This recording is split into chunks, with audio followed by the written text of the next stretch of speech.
Quelle place pour les Afro-Américains aujourd'hui aux États-Unis? La fin du mandat de Barack Obama est marquée par de vives tensions raciales dans le pays. On assiste à une exacerbation de ces tensions depuis le décès de Michael Brown, ce jeune noir tué par un policier blanc il y a plus d'un an. Alors pour quelles raisons? Quelle est la responsabilité de Barack Obama?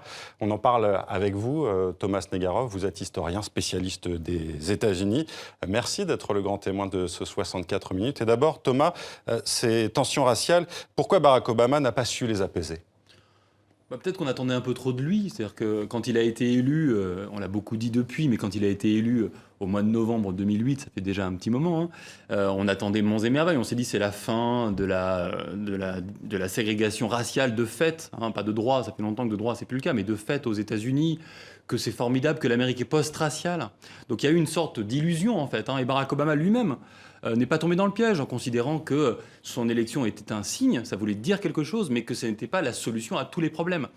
Et puis après, l'illusion a continué.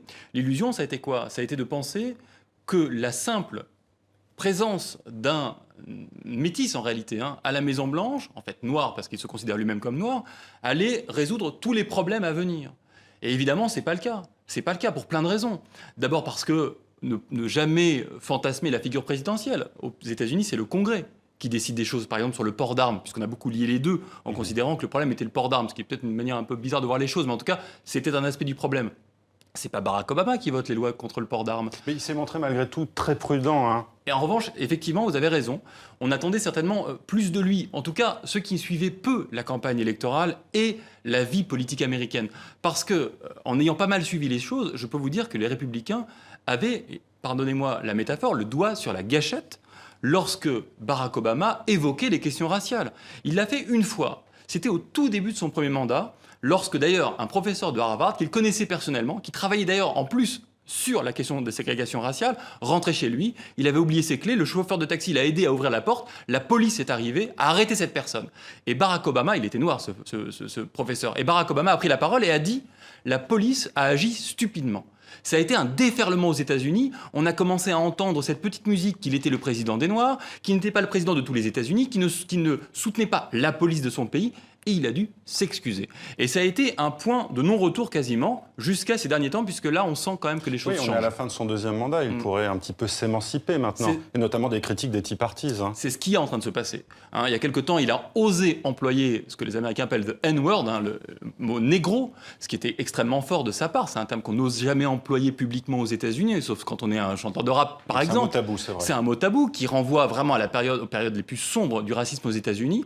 Il a pris la parole. Il a parlé de ces faits divers en évoquant des jeunes de Ferguson notamment. Il dit ça aurait pu être mon fils. Enfin, il y a eu des choses comme ça. Il a pris la parole. Il a pris la mesure des choses. Mais encore une fois, c'est pas parce que le président des États-Unis prend la parole, qu'il montre son émotion, qu'il pleure éventuellement, que le racisme disparaît. Vous savez, Hillary Clinton, il n'y a pas longtemps, a pris la parole là-dessus. Elle a dit cette question-là du racisme, c'est notre péché originel. On l'a jamais traité. Et elle a dit, on le traitera jamais autrement que par des lois.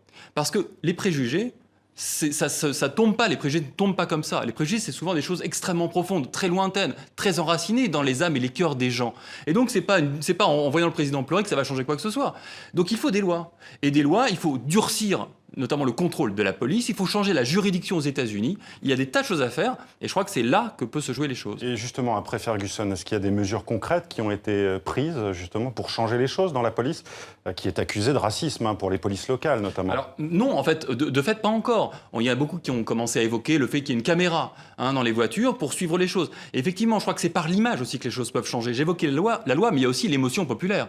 Parce que, comme les sondages montrent depuis quelque temps, et Gallup a sorti un très très bon sondage il y a quelques jours seulement, qui montre que pour la première fois, une majorité d'Américains, 51%, c'est pas non plus beaucoup, mais 51% des Américains considèrent que les Noirs sont maltraités aux États-Unis. C'est-à-dire qu'ils le pressentaient, mais ils n'osaient pas le dire. Parce qu'on disait que la communauté blanche, justement, était assez indifférente au problème des Noirs. Et cette succession de faits divers, d'images, filmées souvent au téléphone portable, a montré des choses horribles. C'est la stratégie de Martin Luther King. Vous savez, Martin Luther King, à Selma, il y a 50 ans, il avait compris qu'il fallait absolument que les Blancs voient comment la police les traiter, il fallait montrer des choses. Et c'est ce qui s'est passé. On a commencé à voir des choses et on commence à voir l'opinion publique qui bouge. Et on a des statistiques aussi, parce qu'on parle de plus de 30% de morts liés à des arrestations qui sont noirs aux États-Unis, alors que les Afro-Américains, ça représente à peu près 13% de la population américaine. C'est quand même assez énorme. Il y a, vous l'avez dit, un problème de fond, de racisme dans la police américaine. Comment on l'explique? C'est un problème culturel? Alors oui, il y a plein de choses. Je pense d'abord, il y a le port d'armes. Mais pas tellement parce que, en fait, le port d'armes qui crée des tensions énormes. Quand vous êtes un policier, plaçons-nous un peu du côté du policier, parce qu'on a tendance à être toujours du côté de l'innocent noir qui se fait tuer, ce qui est normal d'un point de vue empathique. Mais plaçons-nous du côté du policier. Le policier, quand il arrive sur un lieu, la personne en face de lui peut être armée. Il n'en sait rien. Donc le moindre geste peut être considéré par lui comme une menace pour son intégrité physique. Alors bien sûr, ça n'excuse pas tout, parce qu'on a vu dans les faits divers récents que des gens se faisaient tirer dans le dos, qu'on les étranglait alors qu'ils n'étaient pas armés. C'est pas le cas. Non, les préjugés, ils sont très profonds. Ils renvoient souvent à l'idée que le black angry man, le noir grand et fort, est un danger quoi qu'il arrive pour eux. Donc c'est difficile d'expliquer, mais il y a un terreau qui est un terreau d'une violence extrême et qui est très difficile à combattre aux États-Unis. Il y a aussi le problème de certains symboles, le drapeau confédéré notamment, qui est considéré comme raciste, comme un symbole de l'Amérique esclavagiste, qui a été retiré notamment devant le Parlement de Caroline du Sud il y a quelques semaines. Mais comment il a pu rester en place si longtemps? Écoutez, je vais vous surprendre, il y a 57% des Américains, tout compris, qui considèrent qu'il ne faut pas faire disparaître ce drapeau dans les États du Sud, parce que ce n'est pas une marque du racisme, contrairement à ce que vous et moi pouvons penser, et peut-être certains de nos téléspectateurs, c'est l'héritage du Sud. Et donc aujourd'hui encore, vous avez des lycées, vous avez des gens qui maintiennent le drapeau en considérant non, c'est pas du tout le racisme. Nous, on voit très bien ce qu'il y a derrière. Vous savez, dans les années 80 aux États-Unis, on parlait de dog whistle. Le dog whistle, c'était la façon de dire des choses sans les dire. Par exemple, on a dit il y a pas longtemps, Barack Obama n'aime pas l'Amérique, sous-entendu parce qu'il est noir. Vous voyez, on dit les choses sans les dire parce qu'on parle à des blancs, souvent du Sud, peut-être parfois racistes. Et l'idée du drapeau, c'est la même chose. On dit non, c'est notre héritage, mais tout le monde entend ce que ça veut dire. C'est l'héritage de la période avant la fin de l'esclavage. Et là, effectivement, ça peut être très grave. Donc, n'imaginons pas que la décision du Congrès de Caroline du Sud d'enlever ce drapeau change tout, pas du tout, puisque ça peut changer à terme, mais il y a encore plus d'un Américain sur deux qui considère que ça fait partie de l'héritage historique des États-Unis. Et il y a eu de la contestation, notamment des membres du Ku Klux Klan, qui sont venus protester contre ce retrait du drapeau. Est-ce que ce mouvement, justement, qui prône la suprématie blanche, il a encore de l'influence aux États-Unis? Alors de moins en moins, parce qu'on a aujourd'hui une poignée de personnes, on a 4 à 5 000, 6 000 personnes peut-être, on est loin des 150 000 personnes des années 20. On a beaucoup moins de monde aujourd'hui, mais les gens qui sont là sont extrêmement radicaux, forcément. On a les plus radicaux, des gens qui sont prêts à prendre les armes, et puis les suprémacistes, ils ne sont pas aujourd'hui uniquement avec des déguisements ridicules du Ku Klux Klan. C'est des gens qui ont infiltré les grands partis politiques. Quand on entend Donald Trump, par exemple, on en rigole beaucoup, il est marrant Donald Trump, mais il est marrant. Et mais il plaît beaucoup, oui. Ouais, il plaît beaucoup, et on dit que c'est un clown. Mais enfin, le clown, aujourd'hui, il est en tête des sondages, et c'est quand même un clown qui appelle à... Alors le mot est terrible pour nous Français, nous Européens, mais quand on dit déporter, mais c'est renvoyer chez eux tous les migrants clandestins, ce qui est stupide et trop cher et impossible à réaliser, mais on sent un discours qui peut être extrêmement raciste derrière ça. Et donc, il ne faut pas s'en limiter au Ku Klux Klan, à l'image un peu comme ça, d'Épinal quasiment, des racistes américains du Sud. Un peu folklorique aussi. Quasiment folklorique. Il faut imaginer que ce discours, il existe, et dans la campagne électorale qui s'annonce du côté des Républicains, c'est un thème qui reste un thème fort. Et justement, vous le disiez, vous citiez Donald Trump, cette colère au sein de la population afro-américaine aujourd'hui, est-ce que, à l'approche de la présidentielle de 2016, certains candidats l'ont comprise et veulent en tirer parti? Capitaliser là-dessus. Ouais. Oui, bien sûr. Black Lives Matter, la vie des Noirs compte. Hillary Clinton, j'en parlais tout à l'heure, elle était à leur contact il y a peu de temps. Il y a une vidéo qui est sortie où elle leur parle, essaie de l'expliquer, etc. Bien sûr, les Républicains ont un problème avec ça, même si Jeb Bush, avec une femme d'origine mexicaine, est plus proche des questions des minorités, mais pas forcément des Noirs américains. Donc oui, c'est une question. Mais en octobre prochain, il y a un événement énorme aux États-Unis. Il y a 20 ans, le professeur Farrakhan, le pasteur, avait lancé une marche, The 1 Million March. Donc c'était Million Man March, pardon. Une marche d'1 million d'hommes à Washington. Et pour les 20 ans, il a annoncé qu'il voulait faire la même chose. Ça sera en octobre prochain, c'est organisé, et il attend peut-être 3 à 5 millions de personnes, des Noirs qui marcheront à nouveau sur Washington. Octobre, la date n'est pas choisie par hasard, bien sûr, c'est 20 ans après.